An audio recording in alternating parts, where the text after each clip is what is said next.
Buenos días, jóvenes.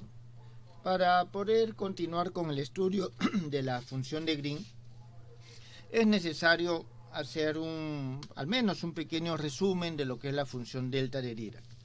Si bien es cierto, ustedes ya tienen un conocimiento genérico de ella, es muy utilizada en la física, ¿no? Entonces vamos a ver pequeños detalles nada más que nos permitan enfocarla de una manera un poco más general que nos facilite su posterior uso. Entonces, la función delta de Dirac fue postulada por Dirac allá por 1926. El problema para el cual Dirac lo planteó fue en principio el siguiente. Imagínense una carga puntual. Aquí yo acabo de dibujar un punto. Entonces, se tiene lo siguiente. Dirac quería poder incluir el valor de la carga, que en principio la carga es una función discreta, en expresiones continuas. Entonces lo que él hizo fue lo siguiente. A ver, tengo ese punto, si bien si esto es un punto, si yo lo acerco, podría asumir de que hay cierta estructura. ¿Está claro? Pero si lo alejo, mientras más lo aleje, yo lo asimilo o lo asocio más con lo que es un punto. Entonces, él lo que planteó fue de que este punto podría ser representado como una distribución. Entonces, por ejemplo, la carga, digamos que este tiene una carga E, y lo que plantea es lo siguiente: la densidad de carga no es otra cosa que, en principio, la cantidad de carga que hay, es decir, cuánto está variando la carga en esa sección, dividido entre el volumen. Digamos que si es linealmente, voy a poner un delta de X. Entonces tengo una densidad lineal de carga en este caso. Ahora, de aquí lo que él dice es, supongamos de que este delta de X, o sea, no es una línea, sino que se reduce a un punto.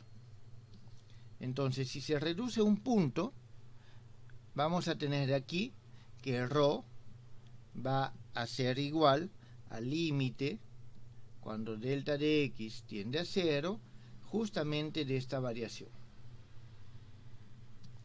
Con lo cual, define la densidad de carga como la derivada de E con respecto a X. Muy bien, entonces este es lo primero que él plantea. Esto es cuando la carga está distribuida. Entonces vuelvo a repetir, cuando yo tengo que puedo darle estructura. Fíjense, ahí yo puedo darle estructura. Nosotros vemos claramente que no es un punto. Podemos nosotros decir que es un punto esta partecita de abajo, ese cruce de las esquinas, pero la parte amarilla de ninguna manera podemos decir que es un punto. Entonces, si tenemos estructura, nosotros vamos a decir no es un punto. Pero en la física tenemos, vuelvo a repetir, estructuras tan pequeñas que nosotros los consideramos puntuales en relación a las escalas con las cuales estamos trabajando. Entonces, lo que Dirac hace es lo siguiente: no puedo expresar de manera continua esto que es discreto. ¿Está bien?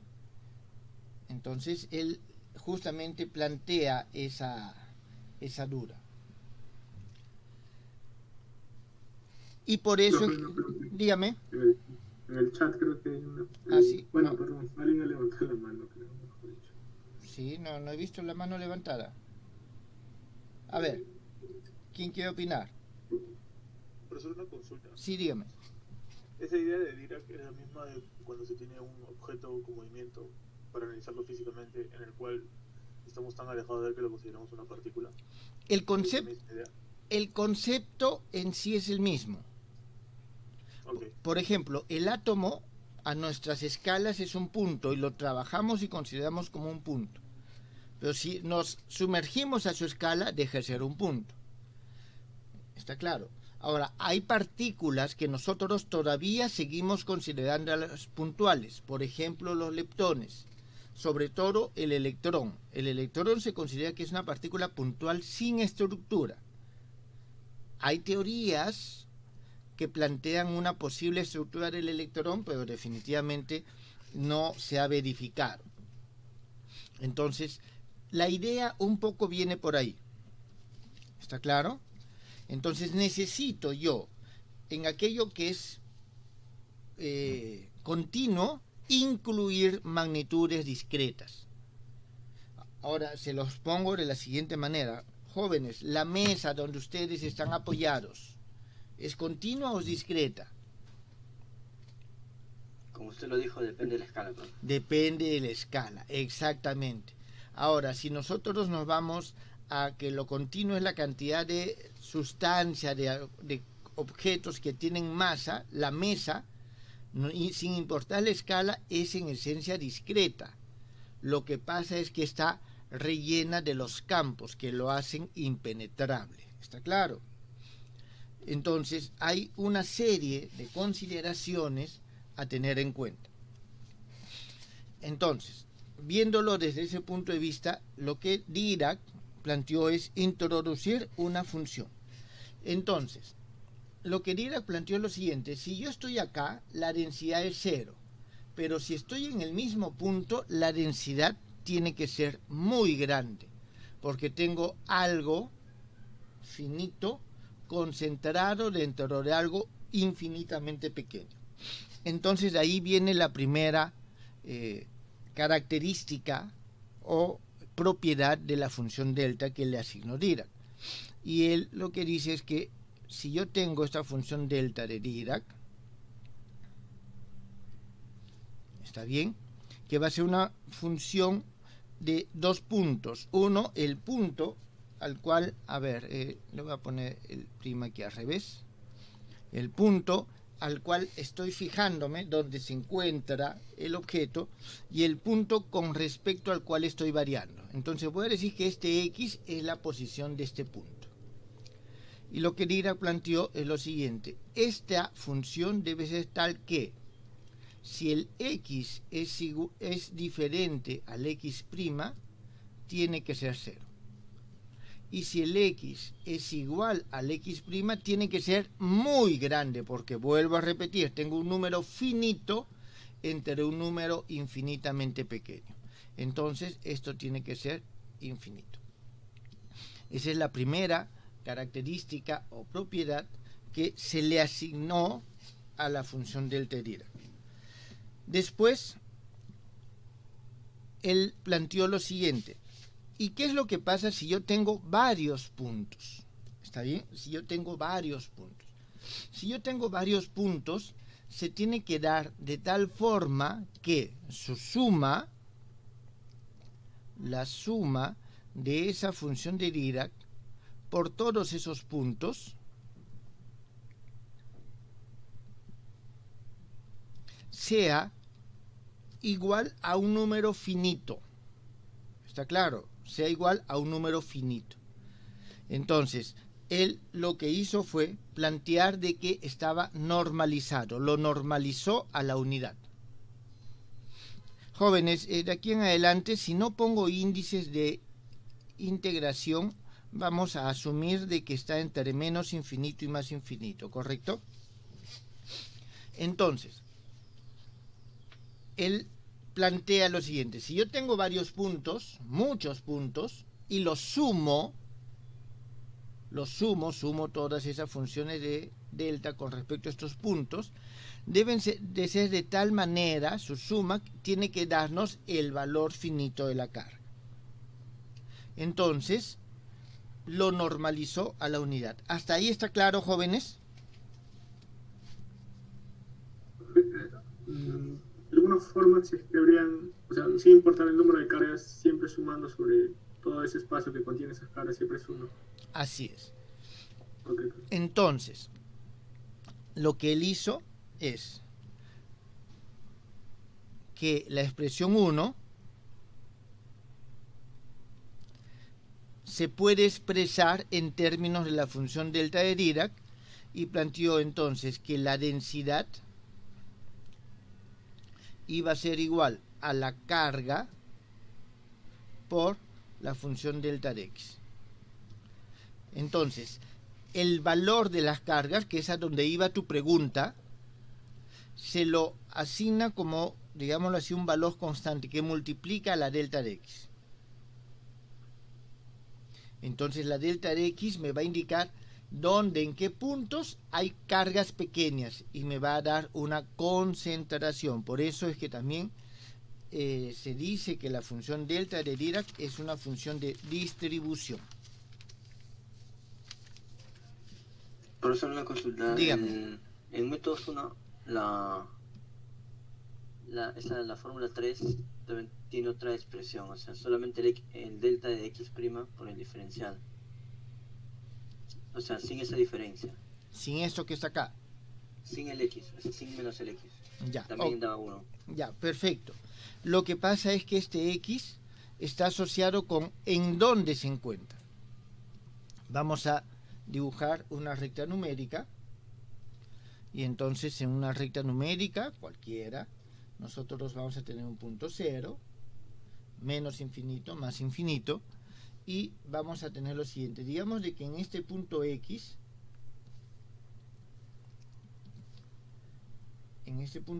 es que se encuentra la carga. ¿Está claro?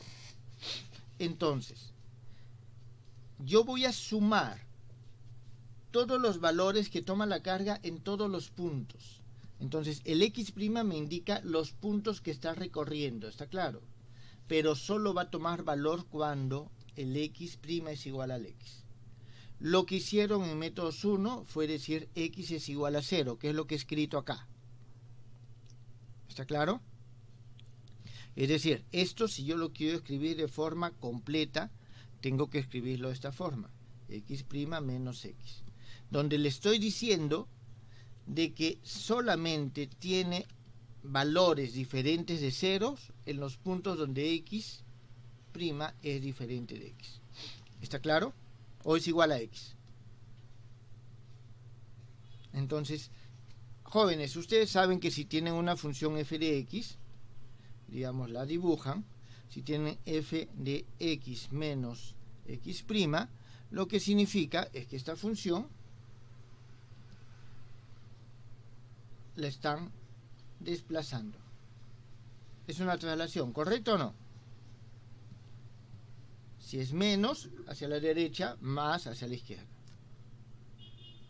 ¿Está claro? Eso es lo que nos está indicando esto.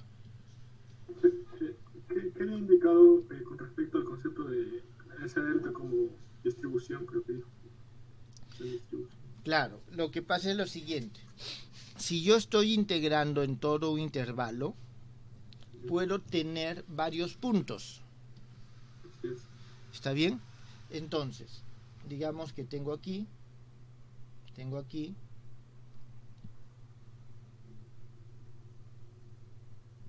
en esos puntos. Entonces, fíjense, aquí están más cerca, aquí están más lejos. Entonces, todo esto me va a indicar qué tan distribuidos, que están cerca o alejados van a estar. ¿Está claro o no? Sí, entiendo. Entonces, por eso es que en sí la densidad es una función de distribución basada en funciones deltas. Normalmente aquí yo voy a tener varias funciones deltas, una por cada punto. Y en esa densidad, o sea, si es que habrían varios puntos, en la expresión 4 se podrían agregar más términos con esos deltas. De hecho, se agregan más términos. Esto es para una carga en específico. Así para es. una sola, ¿verdad? O sea, esto inicialmente se convierte en una sumatoria, después se vuelve una integral. Entiendo. Profe, y la otra pregunta era, cuando dicen que no es estrictamente una función, justamente solamente se refieren en la parte 2 cuando toma valor más infinito. Por eso es que se dice. El tema es el siguiente. Cuando Dirac lo plantea como una ayuda, ¿está bien? Como una función auxiliar que le permite a él trabajar objetos discretos de manera continua. Los matemáticos le dicen de que no tiene las características que debe cumplir una función, por lo tanto no es una función. Entonces ya después, más adelante, los mismos matemáticos cogen, lo estudian, analizan y encuentran una serie de propiedades adicionales, y que no solamente esta función tiene esa serie de propiedades adicionales, sino que hay todo un conjunto de funciones que no satisfacen las definiciones clásicas de función, y que pero que son útiles y tienen una serie de propiedades interesantes. Entonces se crea el campo de lo que se denomina las funciones generalizadas. No. Entonces, desde ese punto de vista es que se dice que no es una función, porque hay definición clásica, la que ustedes estudian en el análisis real, el análisis matemático habitual. ¿Correcto? Bien. Entonces, ¿qué otra característica o qué otra propiedad tiene la función delta? Ahora, ¿qué es lo que pasa? Fíjense, aquí yo no he dibujado todo. He dibujado, o sea, no he dibujado toda la recta numérica. Digamos que he dibujado solamente desde ese punto 0 hasta un punto, voy a decir, desde un punto A hasta un punto B. Me es suficiente trabajar desde A hasta B. Entonces, sí, aquí nosotros vamos a tener lo siguiente. Si tenemos voy a decir, ponerlo mejor así, que el X está entre A y B, entonces se va a cumplir que la integral desde A hasta B de la función delta de X, es decir, esta expresión 3 que nosotros tenemos, se va a transformar en lo siguiente. Va a ser igual a 1, pero solo en el caso de que nuestra X, o sea, de que el X esté en el intervalo. O va a ser igual a 0 si es que el X es mayor que B, o si el X es menor que A. Este es I, es O. Es menor que A. Entonces nosotros tenemos que esta es la generalización de esto. Si todos los puntos que yo voy a estudiar se encuentran en el intervalo, igual voy a obtener 1. Si no tengo todos los puntos en el intervalo, entonces voy a tener algo distinto. Bien, esta es la expresión número 5 en este caso. Después se demuestra lo siguiente. Un momentito. Sí. Profe, dígame. Entonces, de ahí podríamos obtener como que una especie de relación entre el delta de Dirac y el delta de Kronecker. Vamos a verlo un poquito más adelante, pero definitivamente están asociados, están relacionados. Bien, veamos lo siguiente.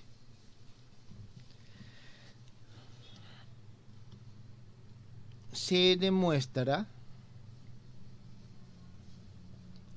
que si la función f de x es continua en el segmento, llamemos así, estudiado, es decir, donde estamos trabajando, entonces se cumple o es cierto que la integral desde A hasta B de f de x' por delta de x' menos x de x', esto va a ser igual a f de x cuando el x está entre A y B, o va a ser 0 si el x es mayor que b o el x es menor que a. Esta es la expresión número 6. ¿Cómo llegamos acá? Vamos a ver la demostración muy rápidamente. Escribimos integral desde a hasta b, f de x', delta x' menos x de x'. Esto va a ser igual. Aquí, jóvenes, vamos a utilizar el teorema del valor medio.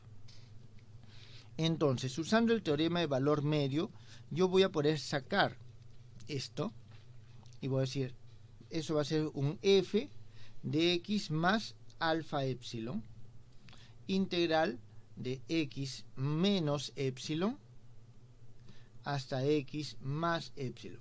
Es decir, estoy integrando en una vecindad de x. ¿Por qué? Porque fuera de esa vecindad, por esta propiedad, nosotros vamos a tener 0. Entonces solamente genero una vecindad alrededor de ese punto x. ¿Está bien?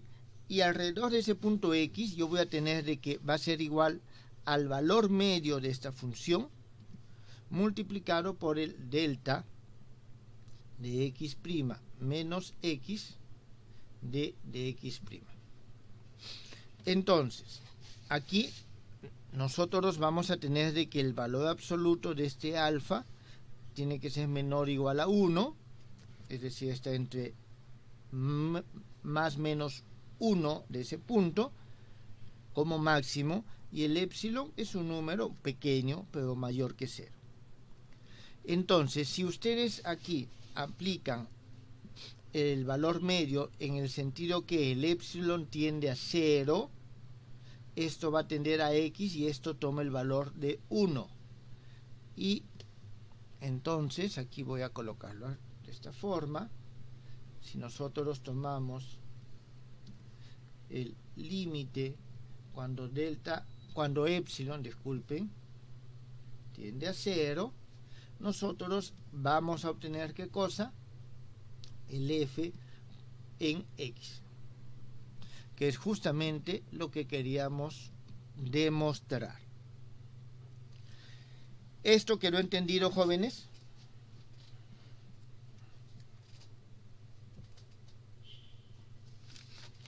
¿Tienen alguna pregunta acá? Lo que me pareció un poquito extraño fue que salió el f de x, o sea, solamente básicamente el teorema del valor medio creo que se aplicó sobre el f y no sobre el delta. Porque Así en el es. f sí se le considera un valor intermedio en la vecindad, pero en el Así delta no. A ver, lo que pasa aquí es que como nosotros en principio tenemos, o sea, aquí nosotros podemos decir lo siguiente: normalmente el teorema de valor medio tenemos f de x entre a y b de x, y esto debe ser un valor f de c, correcto, donde c es el valor medio multiplicado por b menos a. Eso es lo que nosotros tenemos. Pero ¿qué cosa es b menos a realmente? B menos a es la integral desde a hasta b de d de x. ¿No es lo mismo? Claro, casi. Entonces, ok, casi dices muy bien. G de x, G de x. Y esto va a ser lo mismo. Esto también es el teorema del valor medio, que normalmente O sea, profe, como si estuviera tomando como diferencial el g de x por diferencial de x, algo así. así, como si todo esto fuera el diferencial, y esto lo saco. Normalmente eso se hace con funciones que son continuas, que son crecientes, que no hay fluctuaciones, que tienen las características necesarias dentro del intervalo como para poder nosotros reemplazarlo por su valor medio. ¿Está claro?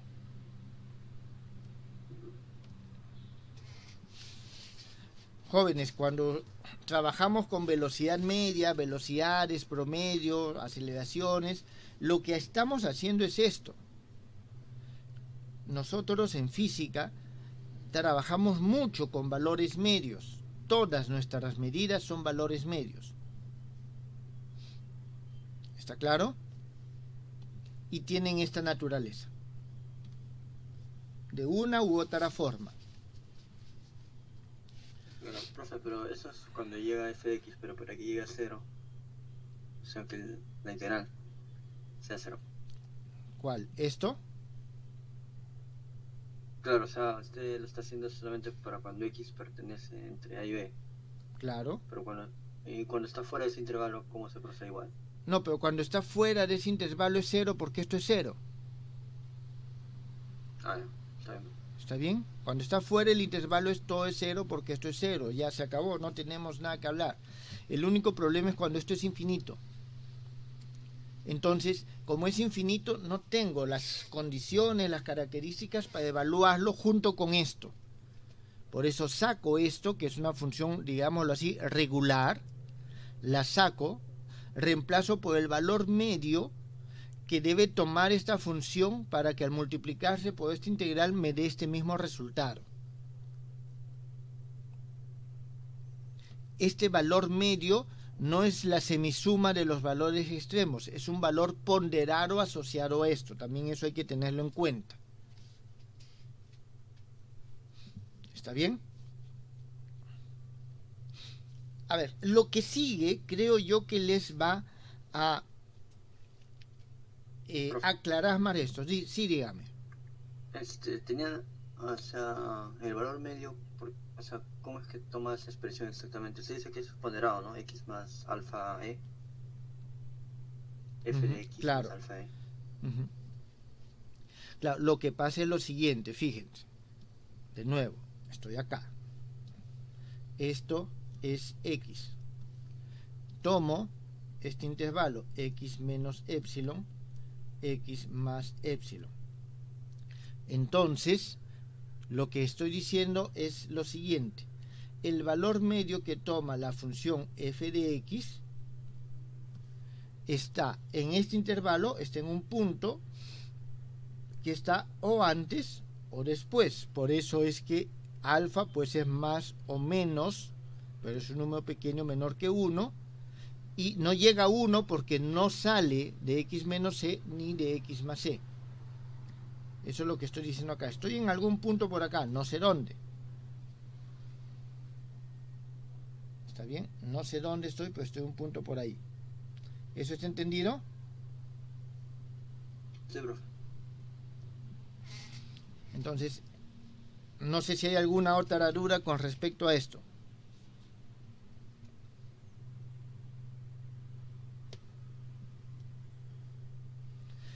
Muy bien.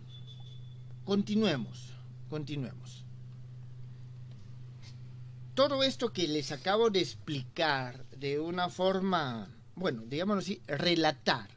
Porque aquí, salvo esta, no ha habido ninguna demostración de nada de esto. Simplemente les he dicho que había una situación por resolver. Se pensó en una forma ingeniosa de solucionar un problema que se tenía. Y a partir de estas primeras reglas, realmente son solamente dos, esta y esta, se van deduciendo una serie de reglas adicionales. Entonces, por eso es que inicialmente se dice, eso no es una función, no tengo una definición clara, concreta de esta función. Entonces, vamos a ver una manera de definirlo, esto, de tal forma que podamos nosotros encajarlo dentro del concepto de función. Entonces, para eso nosotros vamos a ver lo siguiente. Tomemos una función, vamos a llamarle gamma, que va a depender de dos parámetros, de x y de alfa. ¿Está bien? La cual, para valores de este parámetro alfa, depende, un momentito, para valores, y aquí me estaba olvidando, positivos de este parámetro alfa, depende en forma continua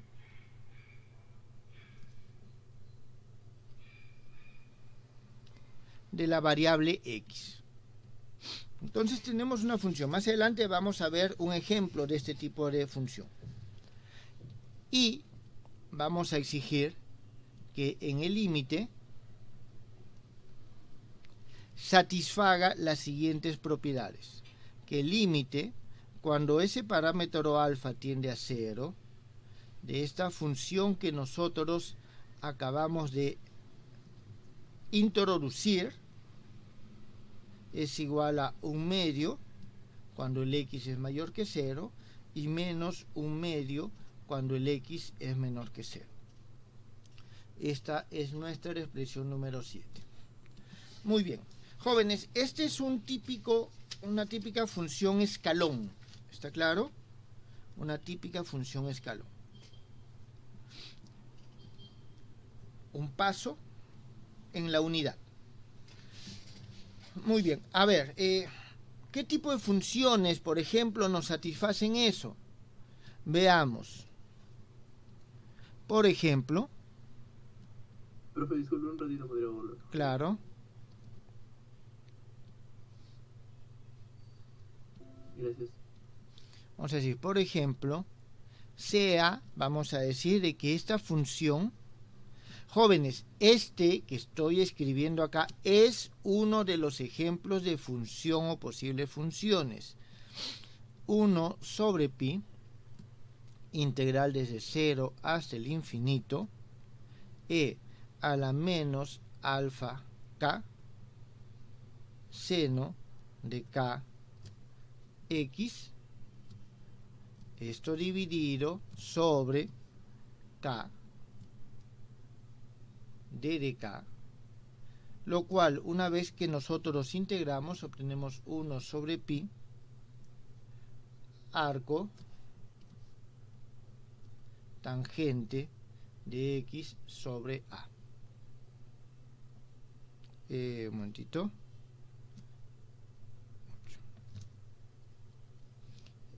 Aquí me estoy olvidando algo.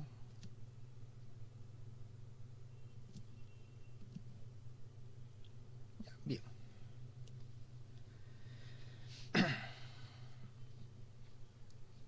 Listo. X sobre alfa, disculpe. X sobre alfa. Entonces, esta función, si ustedes la evalúan, ¿está bien? Van a ver de que satisface justamente esta condición que nosotros tenemos. Entonces, la derivada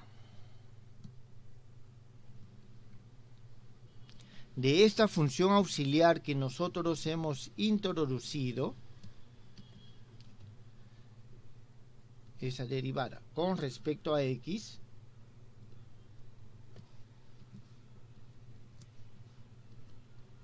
la vamos a denotar de la siguiente manera. Va a ser un delta de x, alfa. Aquí. En nuestro ejemplo, es decir, en la función 8, nosotros vamos a tener que esta delta de x, alfa va a ser igual a 1 sobre pi, integral desde 0 hasta el infinito, e a la menos alfa k. Aquí vamos a tener coseno de xk, d de k. Y una vez que integramos, jóvenes, hemos integrado aquí adentro, ¿no está claro? Nosotros obtenemos 1 sobre pi, alfa, dividido sobre alfa al cuadrado más x al cuadrado. Esta es nuestra expresión nueva. Entonces, si tomamos el límite cuando esa ese parámetro alfa tiende a 0,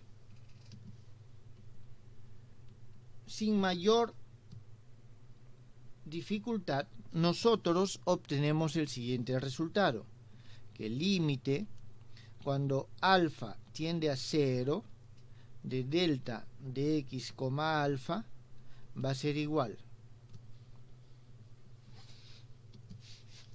a 0 si es que el x es diferente de 0 y a infinito si es que el x es igual a 0. Esto va a ser 10. Si hay integrado adentro, ¿no faltaría un menos?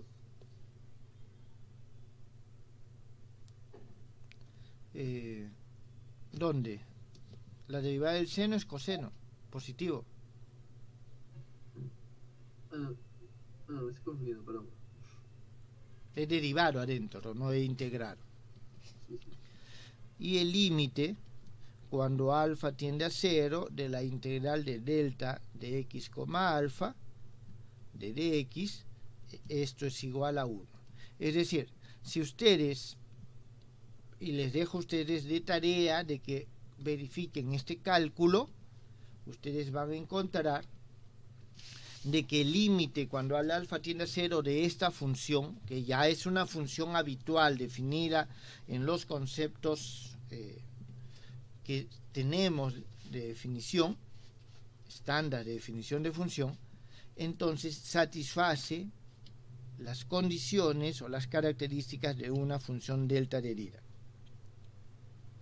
Profe, disculpe, cuando colocó esta función gamma, no pude evitar que me hizo recordar un poco los valores del spin del electrón. ¿Tendrá algo que ver o nada? No en forma específica. No en forma específica. ¿Te refieres a la letra o a la forma de la función? O sea, ¿puede volver, por favor? El más un medio y menos un medio. Sí. No, podría haber puesto 0 y 1. Está bien, podría haber puesto 0 y 1. Profe, ¿y ahí ese gamma no sería estrictamente una función de 3 variables, de x, alfa y k?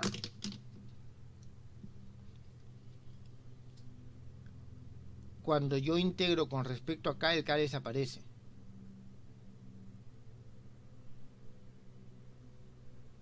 O sea, gamma ya no es función de k porque el k desapareció, ha sido evaluado. La expresión subintegral sí lo es. La expresión subintegral sí lo es, la misma función no.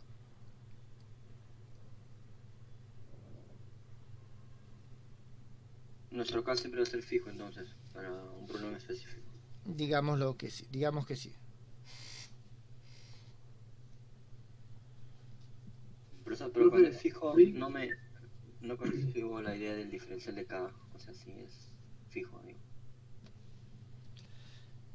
Coseno de, voy a poner xk de dk desde 0 hasta pi medios.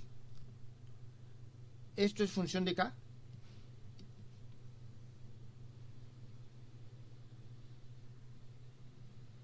No, porque te va a salir una constante. No, entonces, ¿por qué esto va a ser función de k entonces?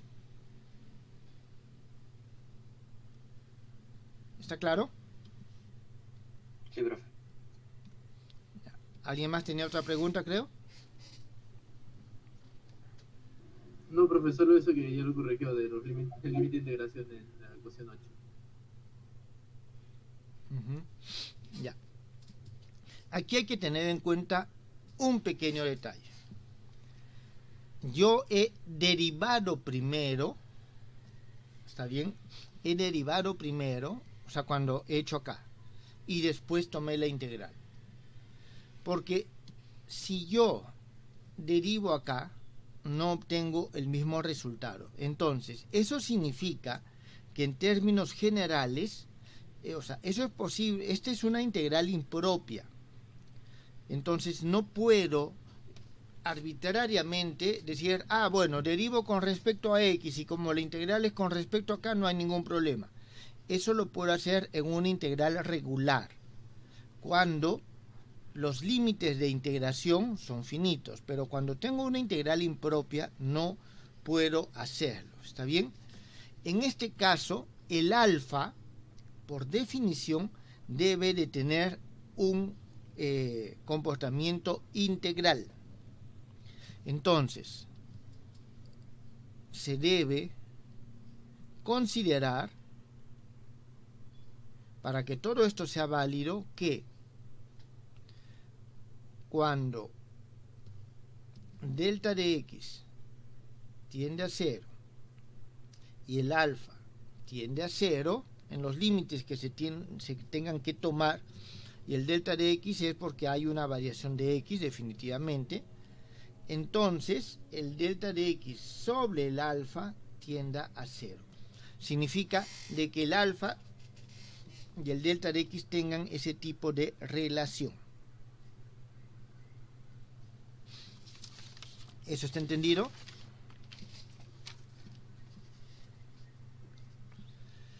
Entonces, esto nos lleva a nosotros de nuevo a...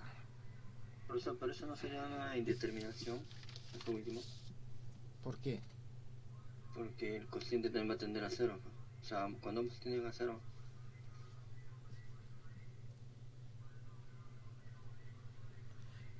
Ambos, no se aplica de hospital, ¿no? pues ambos tienden a 0, pero no significa que tiendan a 0 de la misma forma. De nuevo, seno de x sobre x. Cuando el x tiende a 0, seno de x tiende a 0 y el x tiende a 0. Pero ¿a cuándo tiende su límite?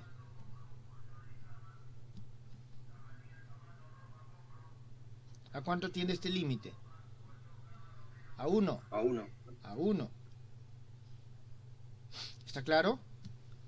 Entonces, que los dos tiendan a 0 no significa que hay una indeterminación. Lo único que significa es que tienden a 0, pero los órdenes de magnitud en los cuales tienen esta tendencia puede ser distinto. Para poder nosotros realizar esto, se tiene que cumplir esta relación.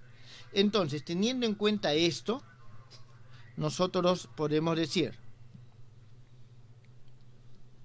que el límite cuando el alfa tiende a 0 de esta función x, alfa no es otra cosa que nuestra función delta. Entonces, hemos definido nosotros la función delta como el límite de una función regular, por decirlo de alguna manera. Y también se demuestra que la integral desde a hasta b de una función f de x por esta delta de x' menos x de x' es igual a el límite cuando el alfa tiende a 0 de la integral desde a hasta b, aquí también es prima, disculpen,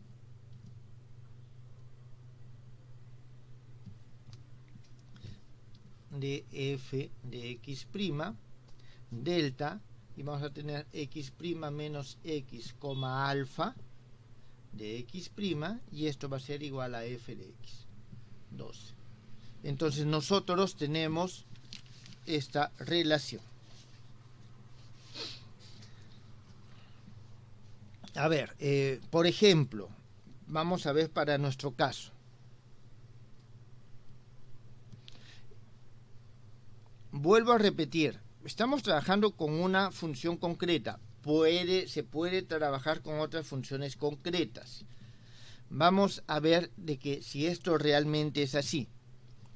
Vamos a tomar el límite cuando el alfa tiende a 0, integral desde a hasta b, un f de x', delta de x' menos x, alfa de x'.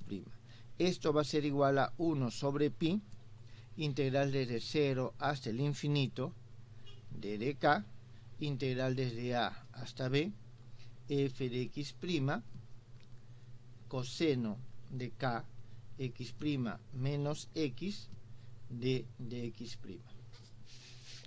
Y esto, si ustedes se dan cuenta, aquí si nosotros intercambiamos, o sea, aquí lo que tenemos acá no es otra cosa que la integral de Fourier de esta función f de x. Y aquí estamos volviendo, o sea, integral de Fourier por cosenos, y estamos volviendo a este intervalo. Y así que esto no es otra cosa que la fórmula de inversión de la integral de Fourier. Todo esto es igual a f evaluado en x. ¿Está claro? Entonces, hemos llegado nosotros a la misma relación.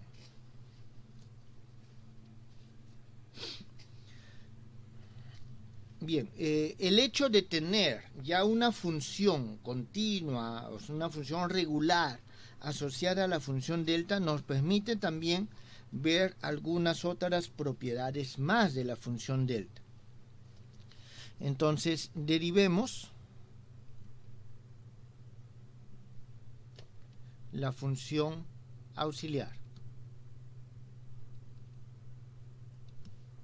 Por ejemplo, no sabemos cómo derivar la función delta, pero la función auxiliar en principio sí. Entonces vamos a tener la derivada con respecto a x de esta función auxiliar, x, alfa. Esto va a ser igual a menos 1 sobre pi, integral desde 0 hasta el infinito, k e a la menos alfa k, seno de kx de dk. Y esto va a ser igual a menos 2 alfa x sobre pi alfa cuadrado más x al cuadrado. Esta es nuestra expresión 14.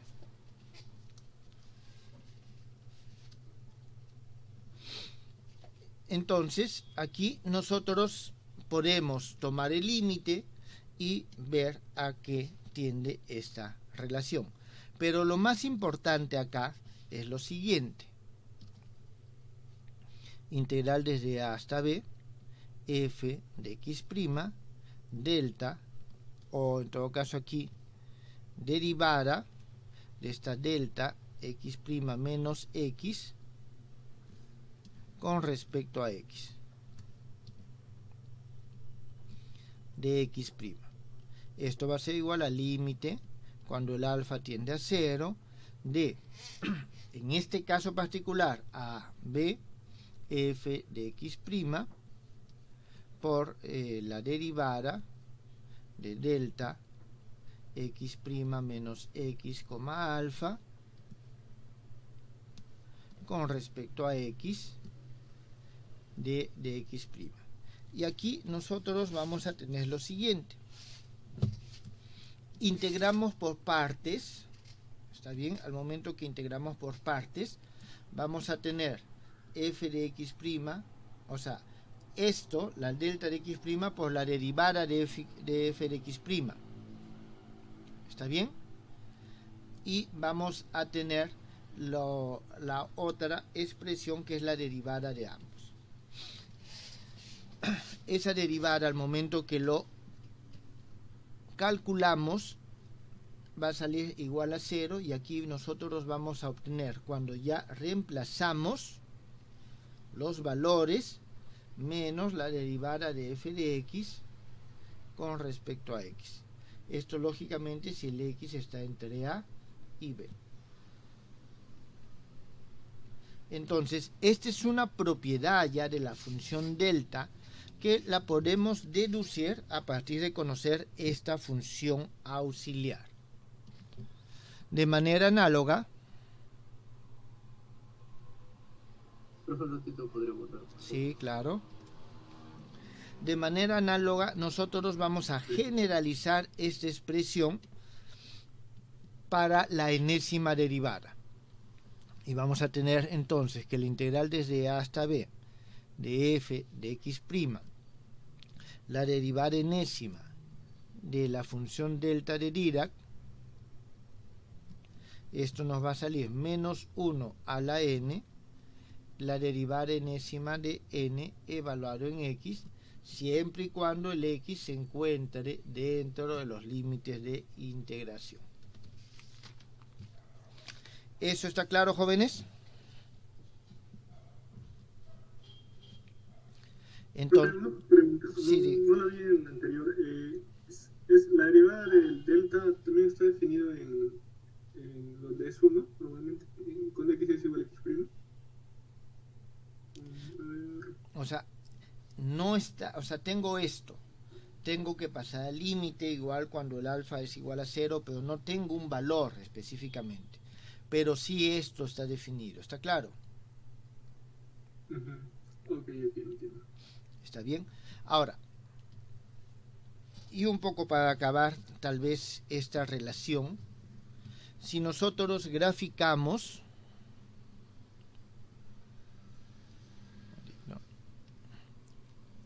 estas funciones,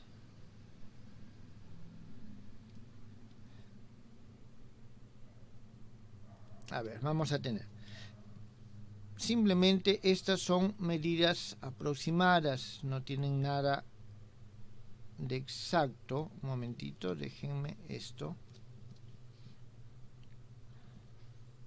Voy a hacer 3 gráficos. Nosotros vamos a tener lo siguiente. Aquí voy a graficar el gamma de x, alfa. Este gamma de x, alfa, en términos rigurosos, o sea, estoy refiriéndome a la función que he definido, ¿está claro? La auxiliar. Entonces, en términos rigurosos, a ver, por aquí voy a hacer una línea y por aquí hago la misma línea. Por acá es. Entonces, digamos que este es el 1/2 y este es el menos 1/2. Significa que nuestra función, en términos rigurosos, jóvenes, a ver, esto va a ser algo así. Voy a aprovechar esto. Digamos que viene algo así. Aquí viene algo así.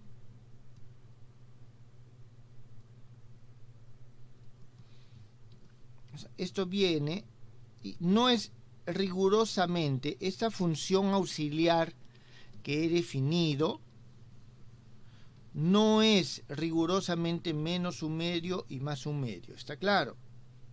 Sino que tiene esa tendencia, más o menos, aproximadamente. Si nosotros derivamos esto, vamos a tener un delta de x, alfa, y vamos a tener algo que tiene aproximadamente el siguiente comportamiento.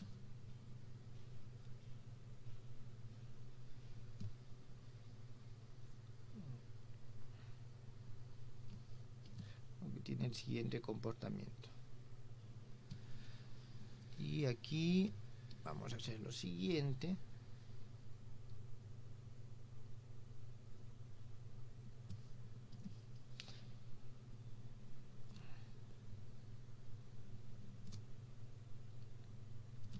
Entonces, la derivada de esta función tiene más o menos este comportamiento. ¿Está claro? Si nosotros derivamos esta función y obtenemos este delta prima de x, alfa, vamos a tener el siguiente comportamiento. Voy a seguir el esquema que he estado dibujando ahorita. Entiendan, jóvenes, de que esto es un poco, no son líneas rectas realmente, sino que va creciendo. Estoy dibujando de esa manera simplemente por sencillez, para que sea claro.